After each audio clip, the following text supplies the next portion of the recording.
Hello दोस्तों, hope all of you are doing really well.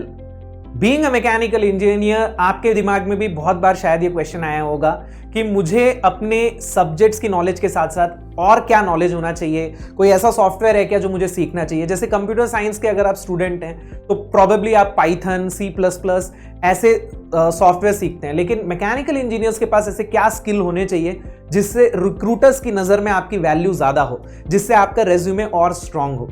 तो आज इस सेशन में हम इसी के बारे में बात करेंगे।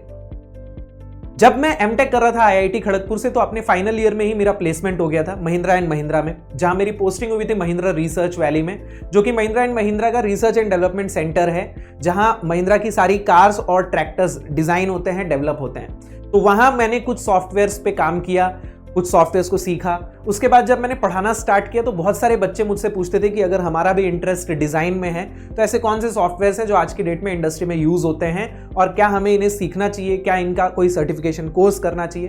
तो इन्हीं सारे सवालों के इर्द गिर्द हम इस सेशन में बात करने वाले हैं। तो सबसे पहले मैं स्किल्स को दो कैटेगरीज में डिवाइड करूंगा। एक है टेक्निकल स्किल्स और एक है सॉफ्ट स्किल्स। टेक्निकल स्किल्स यानी कि जो आपके इंजीनियरिंग फील्ड से रिलेटेड हैं, और सॉफ्ट स्किल्स यानी कि इंटरपर्सनल स्किल्स यानी कि leadership, communication, team work etcetera. अब सबसे पहले हम टेक्निकल स्किल्स की बात करेंगे। तो बीइंग अ मैकेनिकल इंजीनियर ऐसे बहुत सारे फील्ड्स हैं जहां आपको टेक्निकल स्किल्स की जरूरत होती है। ऐसे बहुत सारे सॉफ्टवेयर्स हैं जो आप सीख सकते हैं। तो एक एक करके बात करेंगे कि इनमें से कौन से सॉफ्टवेयर आपके जॉब प्रोफाइल के लिए अच्छे होंगे, आपके रेज्यूमे के लिए अच्छे होंगे। जिसमें सबसे पहले हम बात करेंगे कैड की। देखिए, मैकेनिकल इंजीनियर्स का काम होता है मोस्टली किसी भी इंडस्ट्री में डिजाइन करना और उसको एग्जीक्यूट करना। अगर मान लीजिए आप एक ऑटोमोबाइल इंडस्ट्री में हैं, तो ऑटोमोबाइल इंडस्ट्री में आज की डेट में कैड सॉफ्टवेयर्स के थ्रू ही सारी मॉडलिंग होती है।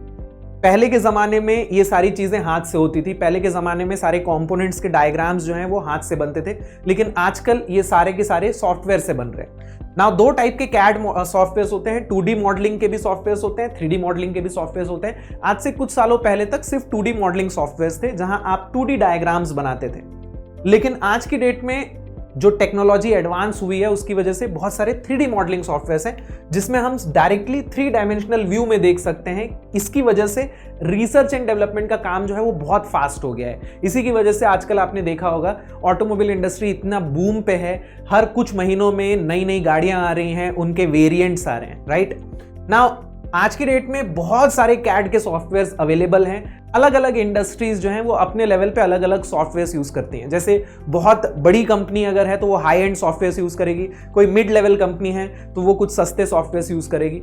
अब इनमें से कुछ बहुत इंपॉर्टेंट सॉफ्टवेयर्स के नाम मैंने यहाँ लिखे हुए हैं, जैसे AutoCAD, CATIA, SolidWorks, NX, Creo, Fusion 360।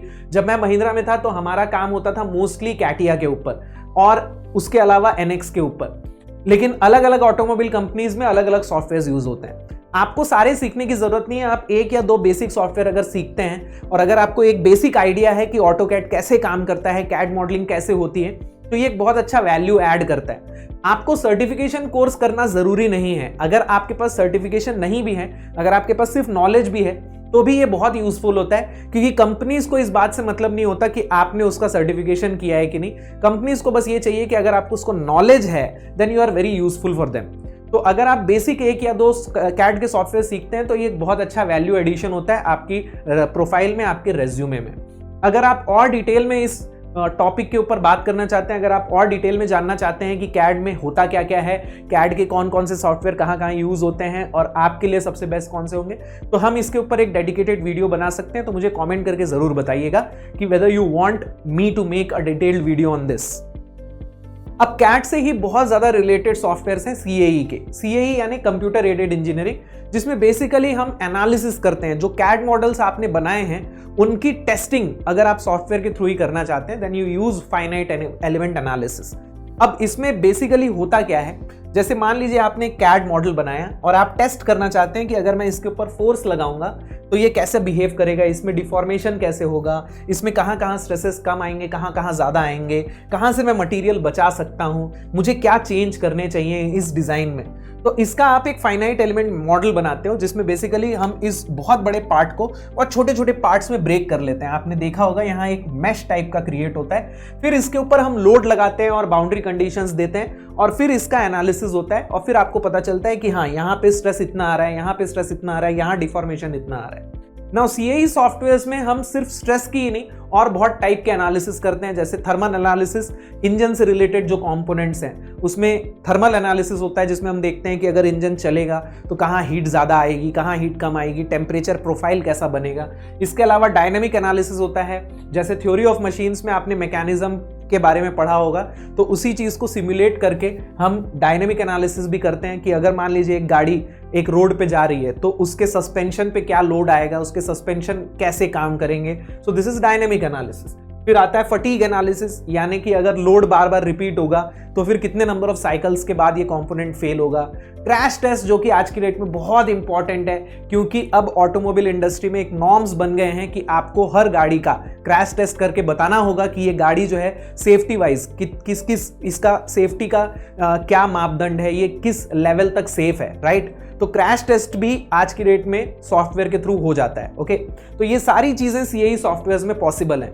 Now CAE के भी बहुत सारे सॉफ्टवेयर्स अवेलेबल हैं जिसमें कुछ इंपॉर्टेंट सॉफ्टवेयर्स हैं, एनसिस, हाइपरवर्क्स, अबेकस, एलएस डायना, कॉमसोल, और भी ऐसे बहुत सारे सॉफ्टवेयर्स अवेलेबल हैं। अलग अलग इंडस्ट्री में अलग अलग यूज होते हैं। अगर आप एक या दो सॉफ्टवेयर्स पे काम कर लेते हैं, अगर आपको सिमुलेशन का बेसिक आइडिया है कि स्ट्रेस एनालिसिस कैसे होता है, डायनेमिक एनालिसिस कैसे होता है, तो ये बहुत ज्यादा वैल्यू ऐड करता है क्योंकि किसी भी रिसर्च एंड डेवलपमेंट सेंटर में कैड और सीएई ये दो सबसे इंपॉर्टेंट स्टेजेस होते हैं। इसके बाद ही कोई भी बॉडी, इसके बाद ही कोई भी कंपोनेंट जो है वो मैन्युफैक्चर होता है। ओके, इसके अलावा मैटलैब एक बहुत इंपॉर्टेंट सॉफ्टवेयर है जो कि न सिर्फ इंडस्ट्री में बल्कि इवन अगर आप हायर एजुकेशन के लिए जाते हो या रिसर्च में जाते हो तो भी आपके लिए बहुत यूजफुल होता है। MATLAB is nothing but a programming language.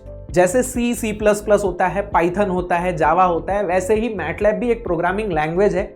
लेकिन ये जो प्रोग्रामिंग लैंग्वेज है ये बेसिकली इंजीनियर्स के लिए है, इंजीनियरिंग के काम के लिए है। जैसे मान लीजिए आप एक डिफरेंशियल इक्वेशन सॉल्व करना चाहते हैं, मान लीजिए आप हीट ट्रांसफर का कोई एक डिफरेंशियल इक्वेशन सॉल्व करना चाहते हैं और आप कोई एक ग्राफ प्लॉट करना चाहते हैं इस इक्वेशन के ऊपर बेस्ड, तो वो प्रोग्रामिंग आप मैटलैब में कर सकते हैं। तो मैटलैब का जो यूजर इंटरफेस है वो कुछ इस प्रकार का दिखता है। आप देख सकते हैं यहाँ प्रोग्रामिंग है और यहाँ उसका रिजल्ट है, एक 3 डायमेंशनल ग्राफ प्लॉट किया गया है। अब मैटलैब का भी अगर आपको बेसिक नॉलेज है तो ये आगे आपको बहुत हेल्प करेगा। अगर आप एमटेक इंटरव्यूज में भी जा रहे हैं, अगर आप आगे जाके पीएचडी करना चाहते हैं या इवन अगर आप किसी इंडस्ट्री में भी काम करना चाहते हैं तो मैटलैब का नॉलेज बहुत यूजफुल होता है। बहुत सारे रिक्रूटर्स जो हैं वो आपके में वैल्यू देखेंगे अगर आपको मैटलैब का बेसिक नॉलेज है। नाउ अगेन मैं आपको बोल रहा हूं कि ये सारे सॉफ्टवेयर्स का सर्टिफिकेशन कोर्स करना जरूरी नहीं है। अगर आप यूट्यूब देख के भी इनको सीखते हैं और आपको बहुत डिटेल में घुस के भी समझने की जरूरत नहीं है, आप बस अगर बेसिक ऑपरेशंस भी समझ जाते हैं कि मैटलैब क्या होता है, ये कैसे काम करता है, then also it is a very useful point. अगर आप इन सारे पॉइंट्स को अपने रेज्यूमे में मेंशन करते हैं तो आपका रेज्यूमे बहुत स्ट्रांग बनता है। आप बाकी के स्टूडेंट्स से, आप बाकी के इंजीनियर से अपने आप को अलग कर सकते हैं। अगर कल की डेट में मान लीजिए आप और आपके साथ वाला दोनों सेम रैंक पे हैं, लगभग बराबर रैंक पे हैं, दोनों को लगभग सेम लेवल का नॉलेज है, लेकिन आप अगर अपने रेज्यूमे में लिखते हैं कि मुझे कैड आता है, सीएई आता है, मैटलैब आता है, तो ये बहुत यूजफुल होता है। फिर रिक्रूटर्स डिस्टिंग्विश कर पाते हैं कि yes this guy will be very important for me, ये बहुत वैल्यू ऐड करेगा मेरी कंपनी में। इसके अलावा एक सॉफ्टवेयर जो बहुत बेसिक है, जो शायद आपने यूज भी किया होगा, वो है एक्सेल।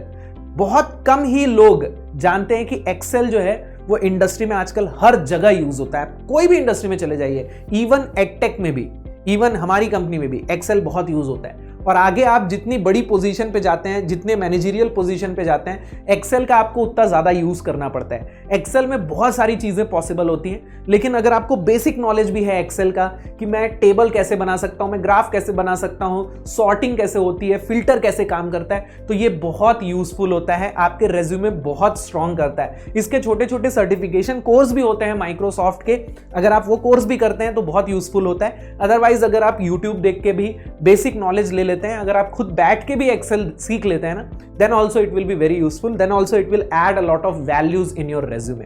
तो ये कुछ टेक्निकल स्किल्स हैं जो मुझे लगता है कि सारे इंजीनियर्स को, अगर आप मैकेनिकल इंजीनियरिंग कर रहे हैं, आप किसी भी फील्ड में जाना चाहें, लेकिन आपको इन सब का बेसिक नॉलेज तो होना ही चाहिए। सिर्फ अपने रेज्यूमे में शो करने के लिए नहीं, लेकिन आपको अगर मैकेनिकल इंजीनियरिंग के बारे में समझना है, अगर आपको ये समझना है कि आगे काम कैसे होगा, आगे इस सब्जेक्ट को कैसे मैं इंप्लीमेंट करूंगा रियल लाइफ में, तो भी आपको इन सब का नॉलेज होना चाहिए। इसके बाद आता है सॉफ्ट स्किल्स। ना सॉफ्ट स्किल्स ऐसी चीज है जो सिर्फ कोर्स के बेसिस पे नहीं, आप प्रैक्टिस करके भी सीख सकते हैं, जिसमें एक बहुत इंपॉर्टेंट सॉफ्ट स्किल है communication. Now communication doesn't mean कि आप इंग्लिश में बात कर पाते हैं या नहीं।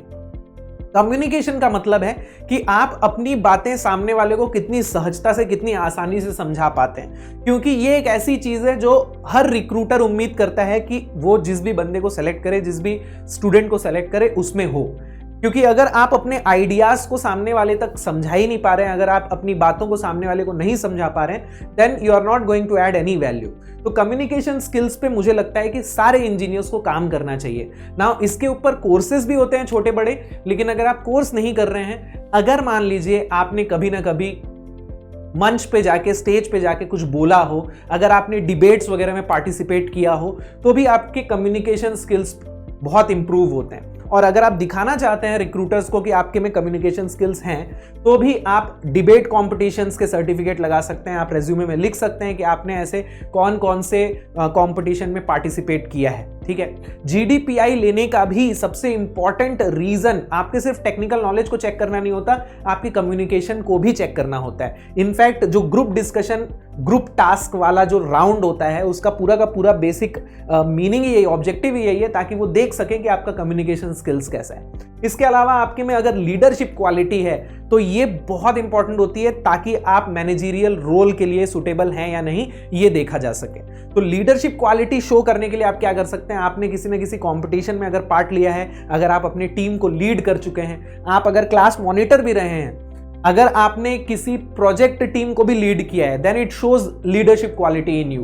टीम वर्क के लिए बेटा स्पोर्ट्स, अगर आपने कभी किसी स्पोर्ट में पार्टिसिपेट किया है ना, इट शोज आप में टीम वर्क है। अगर आप अपनी टीम के साथ कोई प्रोजेक्ट भी करते हैं और अगर आप उसको भी शो करते हैं, अगर आप अपने रेज्यूमे में लिखते हैं extra curricular, co-curricular activities में, it shows that you are a team player, जो कि इंडस्ट्री के लिए बहुत इंपॉर्टेंट होता है।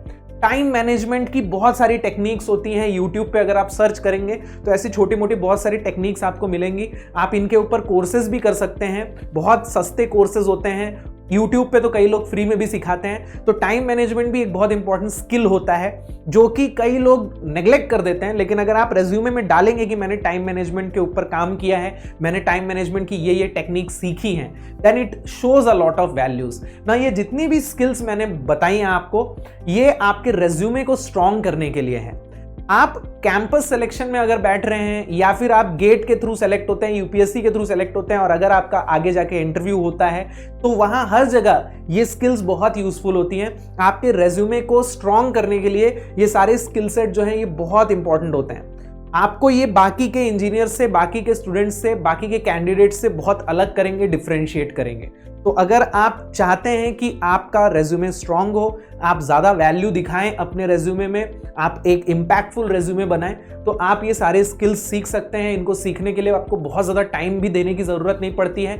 आपको सिर्फ इनके बेसिक नॉलेज होने चाहिए, आपको सिर्फ पता होना चाहिए कि ये चीज़ कैसे काम करती है, ये चीज़ कैसे काम करती है, इसके पीछे का क्या कॉन्सेप्ट है। तो उम्मीद करता हूं कि आप लोगों को इस सेशन से कुछ फायदा हुआ होगा, और इनमें से कुछ स्किल्स जो हैं वो ज़रूर आप सीखेंगे, ताकि आगे जाके आपके इंटरव्यूज़ में आपको बहुत ज़्यादा फायदा हो। Thank you so much.